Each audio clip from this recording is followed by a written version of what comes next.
Finally অনেকদিন পর একটা মেলা পেয়েছি ভাই, তো মেলাতে যেতেই হবে। তো মেলা যাওয়ার জন্য আমি পুরো তৈরি।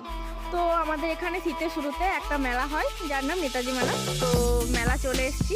মেলা যাওয়ার পর ছবি তুলবো না কখনো হয়, তো একটা ছবি তুললাম, না দুটো না তিনটে না অনেকগুলো ছবি তুললাম। তো ছবি তোলার পর আমি এই জিনিসটা দেখতেছিলাম যে বাচ্চাগুলো উঠে এর মধ্যে ঘুরতেছিল। তো আমার দেখেই মাথা ঘোরাচ্ছে, ওরা কি করে যে উঠে আছে ওরাই জানে। তো তারপর আমি নিজে দেখে নিচ্ছিলাম, দিভাই আমার বান্ধবী সবাই মিলে গিয়েছিলাম। তো এখানে আমি সেলফি জোন দেখে ছবি তুলছিলাম, তো বাচ্চাটা কিছুতেই আমাকে ছবি তুলতে দিচ্ছে। তারপর ওর সাথে একটা সেলফি তুলে নিলাম। তারপর পুরো মেলা ঘুরে চলে গেলাম ফুচকা দোকানে। মেলা গিয়েছি, ফুচকা খাওয়াবো না তা কখনো হয়? তো আমি আর আমার দিভাই ফুচকা খাচ্ছি। তো ফুচকা খাওয়ার পর আমরা খেলাম দই ফুচকা। তো দই ফুচকাটা খুব সুন্দর হয়েছিল। তো দই ফুচকা খাওয়ার পর আমরা আর কী খাওয়া ভাবছি, তখন চলে গেলাম ভেলপুরি দোকানে। তো ওখান থেকে ভেলপুরি খেয়ে সোজা বাড়ির দিকে চলে গেলাম। তো তোমরা সাবস্ক্রাইব করে